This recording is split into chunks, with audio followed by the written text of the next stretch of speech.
Bagaimana jadinya jika ada sebuah desa yang seluruh penduduknya berprofesi sebagai seorang perias pengantin? Desa ini berada di salah satu kaki gunung berapi yang masih aktif di Pulau Jawa. Dan kalian tahu, ternyata desa ini mengalami kutukan yang sangat mengerikan yang mengharuskan seluruh warga desanya wajib berprofesi sebagai seorang perias pengantin. Dan karena kutukan inilah narasumber kali ini harus kehilangan anak bungsunya. Buat kalian yang tertarik dengan cerita ini, silakan simak video ini sampai habis. Jangan di skip ceritanya, cukup skip iklannya aja. Dan buat kalian yang kurang tertarik dengan cerita ini, monggo silakan di skip videonya. Assalamualaikum warahmatullahi wabarakatuh. Selamat malam teman-teman. Balik lagi di Lentera Malam bareng gue Adit. Sekarang kita lagi ada di segmen cerita horor nih. Seperti biasa, kalau di segmen cerita horor, gue selalu bawain cerita-cerita yang menurut gue ini epic banget. Dan cerita kali ini gue ambil dari Twitternya Emak atau @desiprayogo1. Yaudah, gak usah lama-lama lagi. Sebelum kalian masuk ke ceritanya, silakan kalian follow Instagramnya Lentera Malam dulu nih di @lenteramalam.id dan Instagram pribadi gue di @wibowoadit. Dan tanpa lama-lama lagi nih, cerita horor dimulai.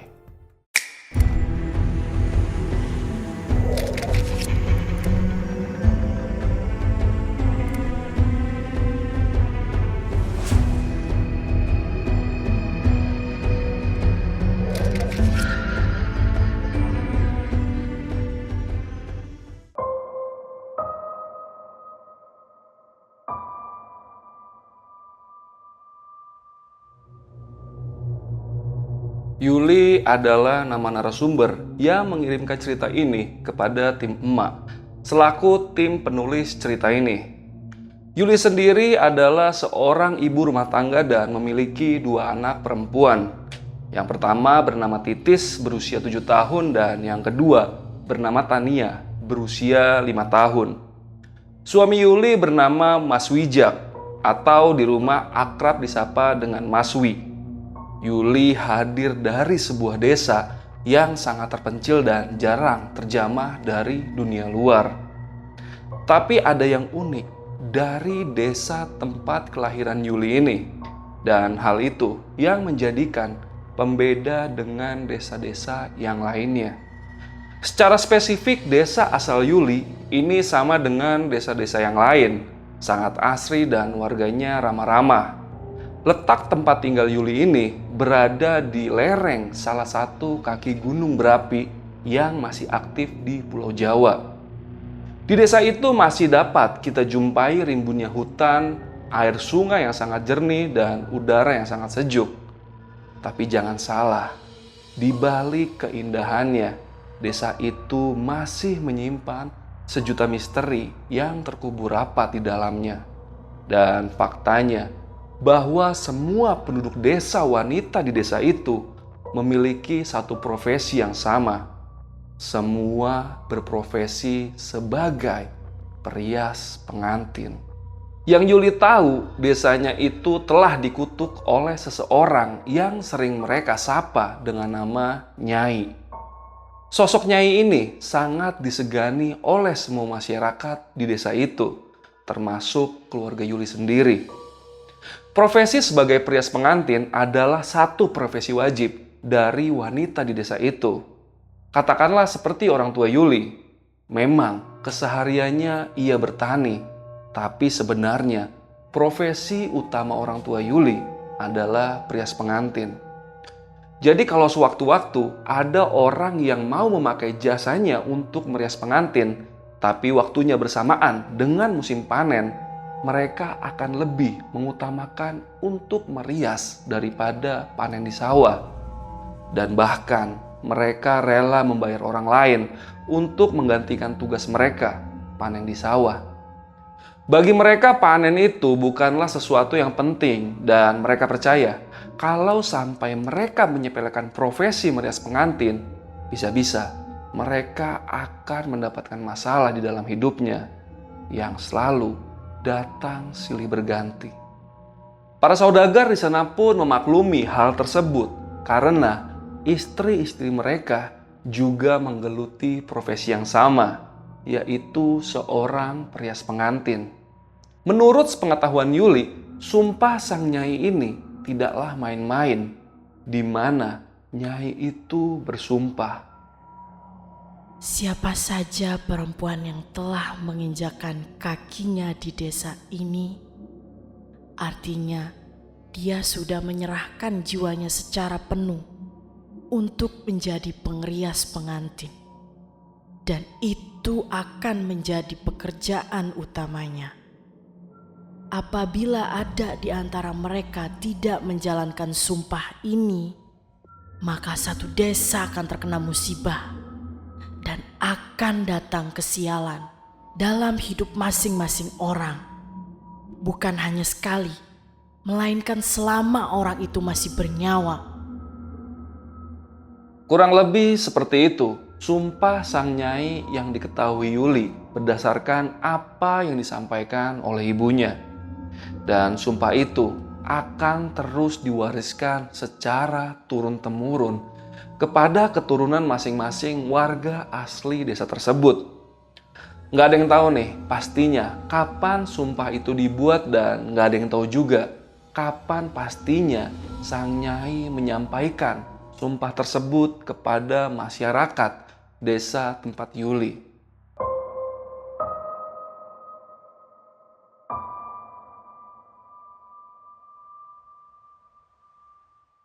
Berdasarkan penuturan Yuli, ada rumor yang berkembang di desa tersebut tentang asal-muasal kutukan itu bisa terucap. Jadi dulu ada seorang perempuan yang mau menikah di desa itu.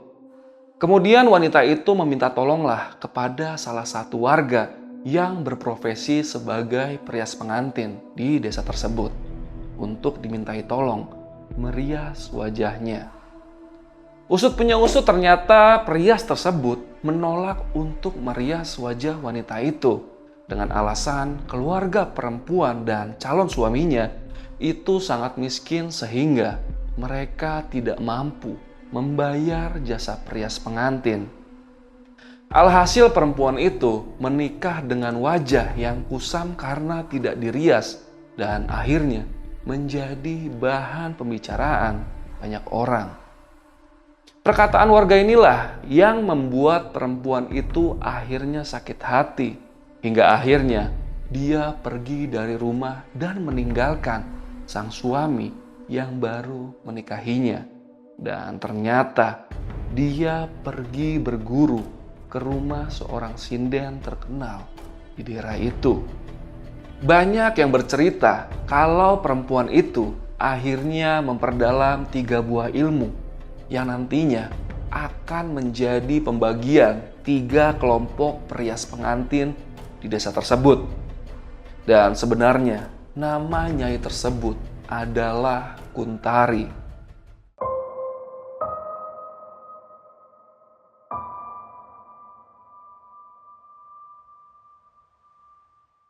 Di desa ini terbagi menjadi 3 kelompok perias pengantin.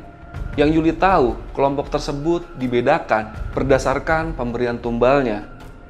Kelompok 1 memberikan tumbal anak kambing betina.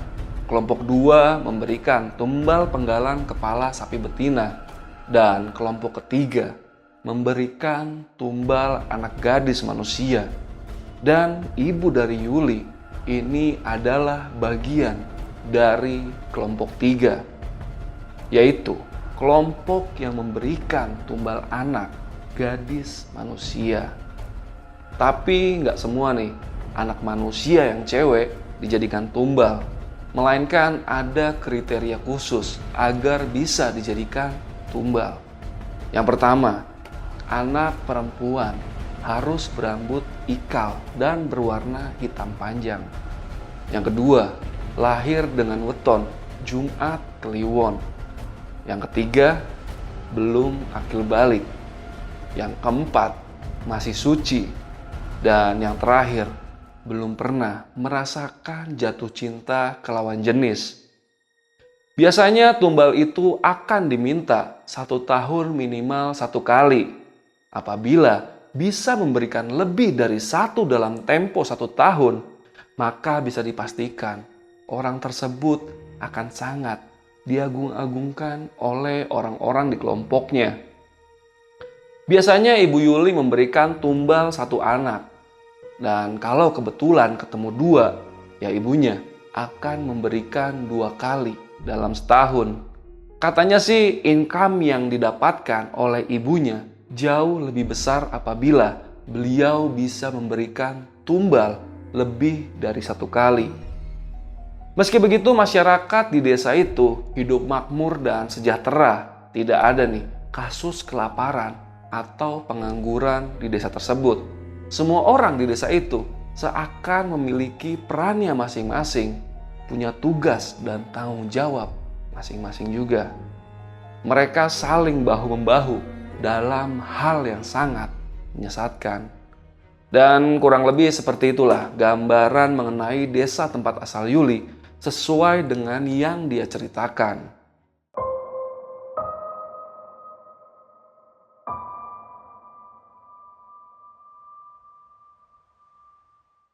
Sekarang kita masuk ke bagian bagaimana Mbak Yuli ini bisa sampai kehilangan anak bungsunya, Tania.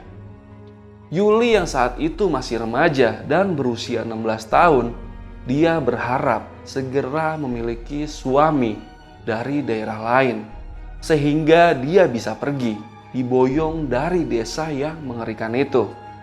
Dia sudah tidak peduli lagi nih dengan kedua orang tuanya yang semakin lama semakin gila harta.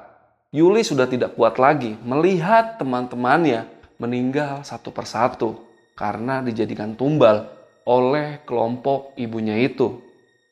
Pokoknya bagi Yuli nih, kematian mendadak anak-anak kecil di desanya membuat dia semakin trauma. Dan akhirnya secara tidak langsung doa Yuli pun dikabulkan Yang Maha Kuasa. Di usianya yang menginjak usia 22 tahun, dia dipersunting oleh sang suami dan diboyong ke kota tempat sang suami bekerja. Kebetulan sang suami tidak bisa nih meninggalkan pekerjaannya, makanya Yuli diboyong ke kota itu. Yuli berharap kutukan itu bisa hilang seiring dengan langkahnya pergi meninggalkan desa itu. Awalnya orang tua Yuli tidak setuju nih jika dirinya pergi dari desa itu bersama suaminya. Tapi Yuli terus memaksa sampai akhirnya restu itu bisa terlontar dari mulut kedua orang tua Yuli. Tapi orang tua Yuli berpesan agar Yuli tidak meninggalkan tradisi desa tempat dia dilahirkan, yaitu menjadi seorang perias pengantin, atau dia sendiri yang akan kena celakanya. Tapi Yuli tidak pernah nih menghiraukan omongan kedua orang tuanya karena dia sama sekali tidak memiliki keinginan untuk menjadi seorang perias pengantin. Walaupun dia sebenarnya itu sudah mahir dalam merias pengantin dari ilmu yang diturunkan oleh ibunya kepadanya. Singkat cerita, setelah 1 tahun pernikahannya, alhamdulillah, Yuli dianugerahi anak pertama yang diberi nama Titis. Dan 2 tahun berikutnya, Yuli diberi anugerah lagi nih, anak kedua yang diberi nama Tania. Keduanya adalah anak perempuan. Dalam hati Yuli lega karena dia tidak melahirkan anak-anaknya di desa terkutuk itu. Dan berharap kutukan desa itu tidak turun ke anak-anaknya sampai hari naas itu terjadi.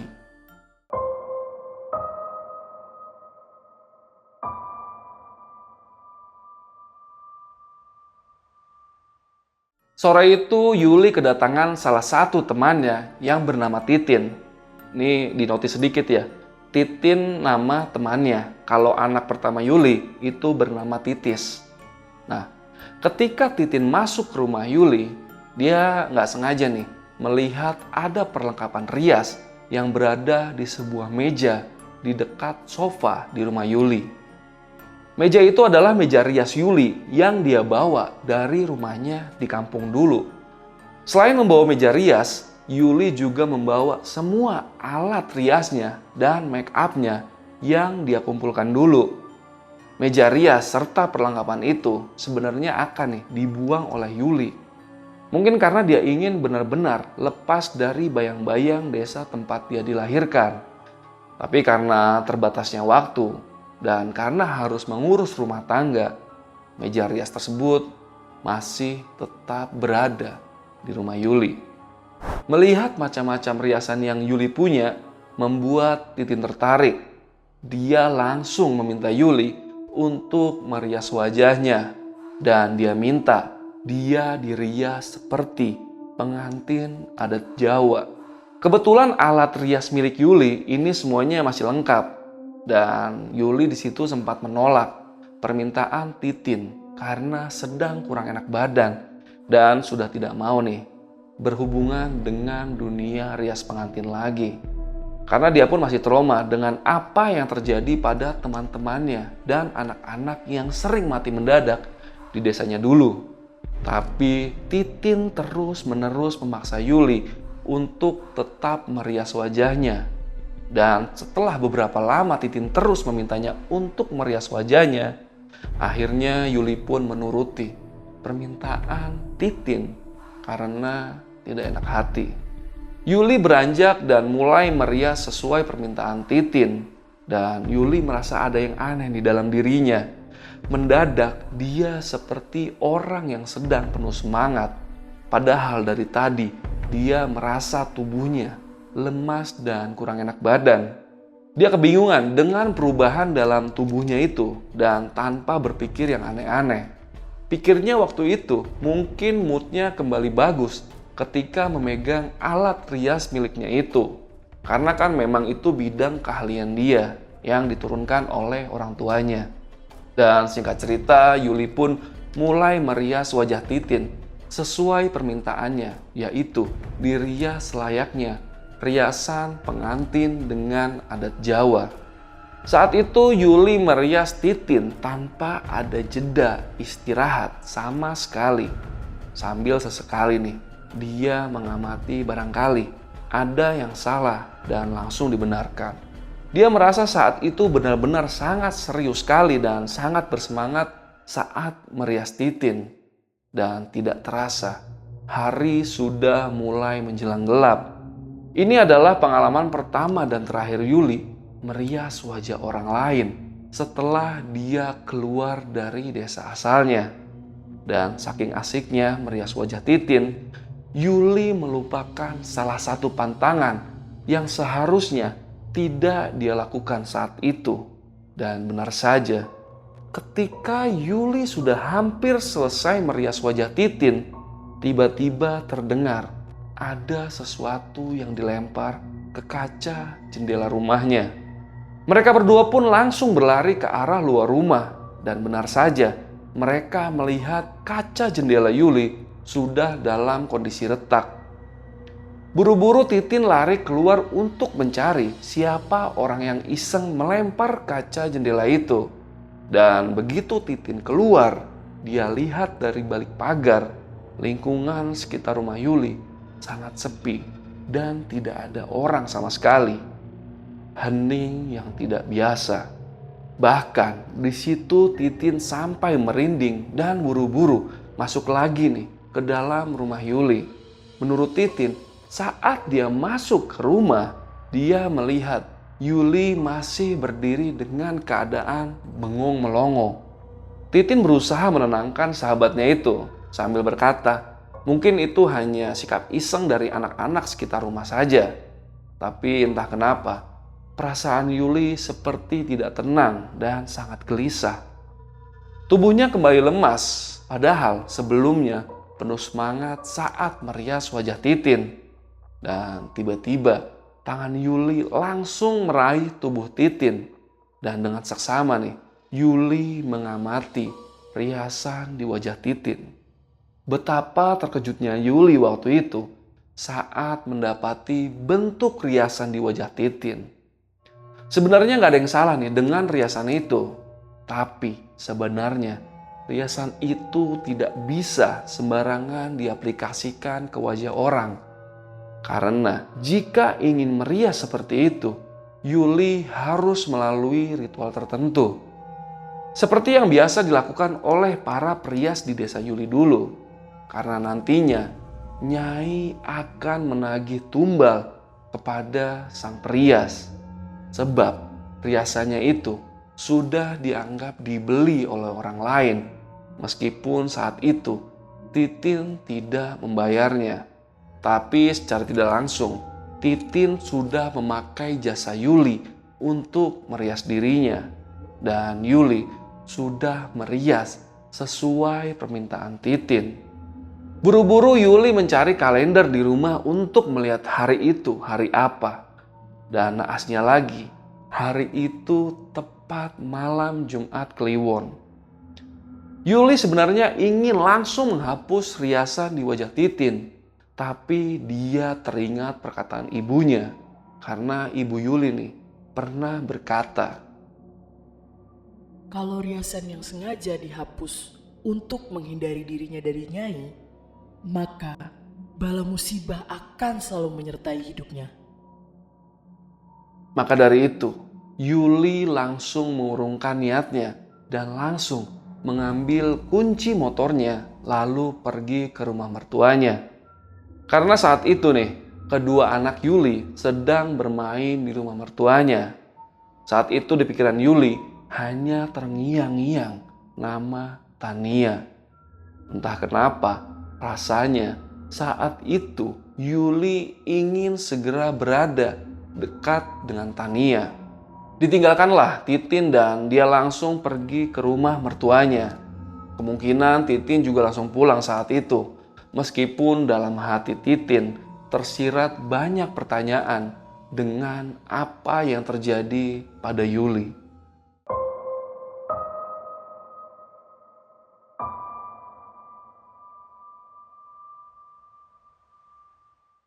Tidak sampai 20 menit kemudian, akhirnya Yuli sampai di rumah mertuanya.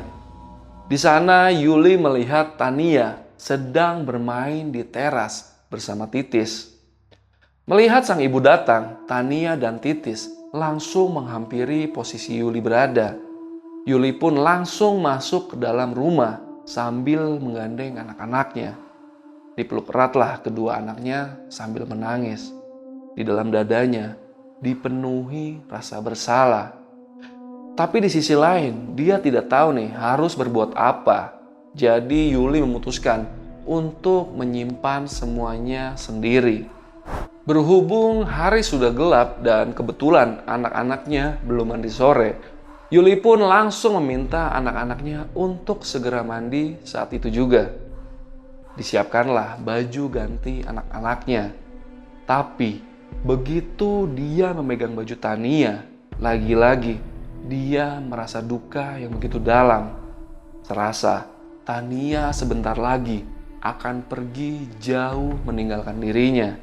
Dia peluk erat baju Tania itu sambil menangis. Tanpa dia sadari, anak-anaknya sudah selesai mandi dan masuk ke dalam kamar tempat Yuli berada. Ketika mereka masuk dan melihat Yuli menangis, Titis dan Tania pun langsung memeluk Yuli. Jangan nangis ya kalau Tania pergi. Nanti Tania akan jaga mama, kakak, papa dari jauh.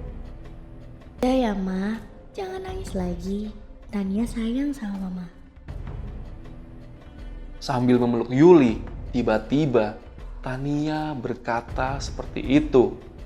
Seakan nih Tania sudah memiliki firasat bahwa ajalnya akan segera datang. Berkali-kali Titis mencoba nih menepis perkataan Tania dan Titis juga bilang ke ibunya kalau Tania sedari tadi sore bicaranya selalu ngelantur. Dan Titis tidak suka dengan apa yang Tania ucapkan. Makanya nih Titis berkali-kali memarahi adiknya agar tidak bicara yang aneh-aneh. Gak lama kemudian sang suami pun datang. Karena menurut dia setibanya dia di rumah tidak ada siapa-siapa. Makanya dia langsung menyusul ke rumah mertua Yuli. atau orang tua dari suaminya itu. Lalu sang suami pun mengajak Yuli dan anak-anaknya untuk pulang ke rumah. Tapi anak-anaknya ternyata tidak ada yang mau diajak pulang. Semuanya masih mau nih tidur di rumah eyangnya. Dan akhirnya Yuli pun pulang ke rumah bersama suaminya. Motor mereka berjalan beriringan depan belakang. Dan di jalan pun pikiran dan hati Yuli masih tidak tenang. Rasanya begitu sampai rumah dia ingin segera menelpon anak-anaknya.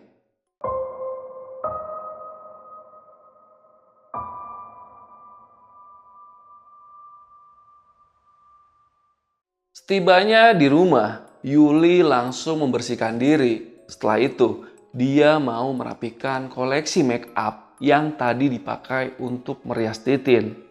Saat melihat alat-alat rias itu, semakin besarlah niat Yuli untuk segera membuang semua itu agar tidak ada nih kejadian yang aneh-aneh lagi.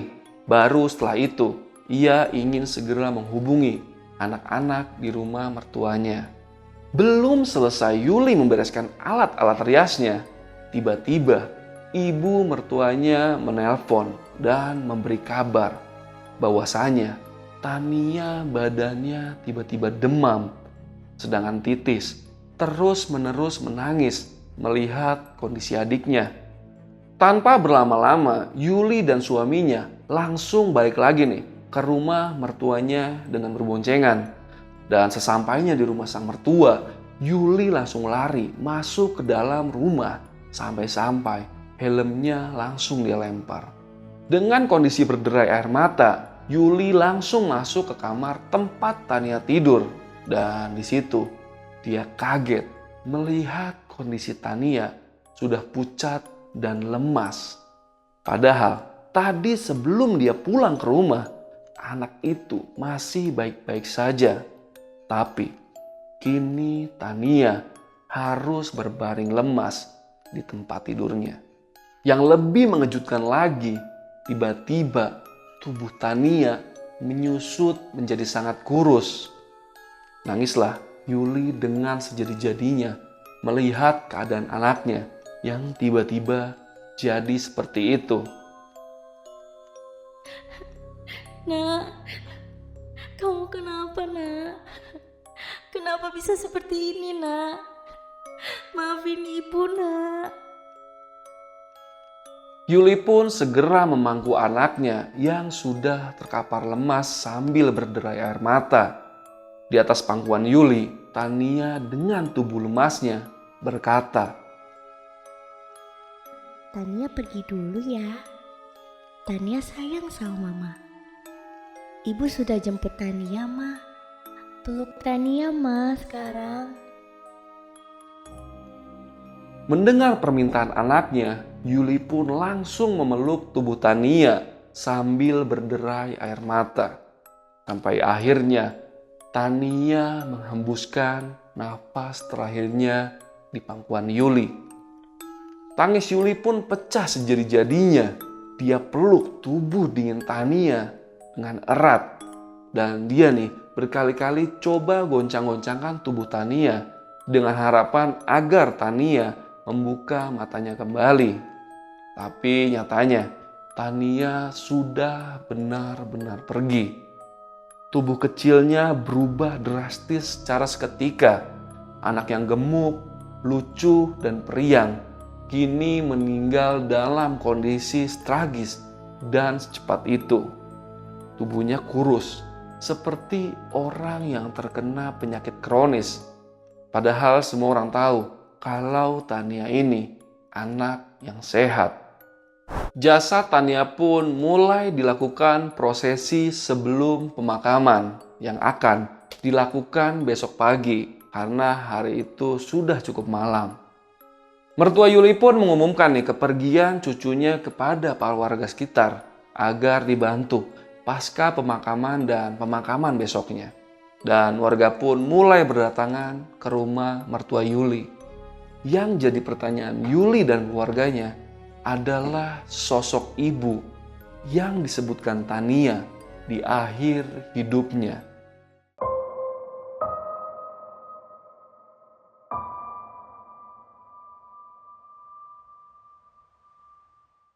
Secara mengejutkan, HP Yuli tiba-tiba berdering keras. Saat itu dia lihat di layar HP-nya tertulis nama ibunya. Dan dari sekian lama mereka tidak berkomunikasi, akhirnya malam itu mereka kembali berhubungan. Yuli langsung menangis jadi-jadinya di telepon, menceritakan detail kejadian yang menimpa Tania kepada sang ibu. Rupanya ibu Yuli sudah mengetahui semuanya. Awalnya beliau takut nih menelpon Yuli karena tahu pasti anaknya itu sedang berduka. Yang namanya seorang ibu pasti nggak bisa nih membiarkan anaknya dalam kondisi berduka seorang diri. Sebenarnya ibu Yuli marah nih karena si Yuli ini lalai. Tapi ibunya juga nggak bisa menyalahkan Yuli sepenuhnya karena mereka terpisah jarak. Sehingga ibu Yuli tidak punya kendali untuk mengontrol anaknya itu. Di telepon ibunya juga bilang nih kalau beliau enggan datang di perjamuan kelompoknya malam itu. Karena beliau tahu yang menjadi tumbal malam itu adalah cucunya sendiri, yaitu Tania. Mendengar apa yang dilontarkan sang ibu membuat Yuli menghindar dari kerumunan orang-orang yang sedang membaca Yasin di dekat jasad Tania. Dan Yuli mulai bertanya banyak hal kepada ibunya, terutama kenapa sang anak sampai bisa dijadikan tumbal. Satu persatu sang ibu mulai bercerita bahwa tumbal itu bisa diambil dari manapun, sekalipun tumbalnya sedarah dengan kita. Bisa anak, cucu, ataupun cicit. Asalkan anak itu sesuai dengan kriteria yang diminta Nyai. Seketika ingatan Yuli mulai kembali tentang kriteria tumbal yang biasa ditumbalkan oleh kelompok ibunya itu. Dan Yuli langsung ingat kalau Tania lahir dengan weton Jumat Kliwon. Dan menurut ibunya, kalau anggota ibunya itu tidak bisa memberikan tumbal, maka sang Nyai yang akan dengan tega mengambil sendiri sukma keturunan dari anggota kelompok tersebut dan berujung pada kematian anak tersebut. Tangisan Yuli kembali pecah dan ternyata kutukan itu selamanya ada dalam dirinya, menyertai kemanapun langkahnya pergi, dan dia akan selalu berada di bawah bayang-bayang kutukan sang Nyai sampai ke keturunan-keturunannya.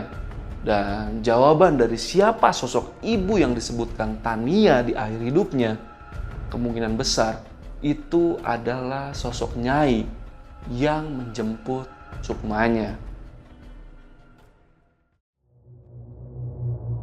Oke, itu tadi cerita dari Twitternya emak atau @desiprayogo1. Jadi buat kalian yang pengen lihat versi lengkapnya, kalian bisa mampir ke Twitternya emak. Dan video malam ini gue rasa cukup sekian. Abis kalian close videonya, jangan lupa untuk follow Instagramnya Lentera Malam di @lenteramalam.id dan juga Instagram pribadi gue di @wibowoadit.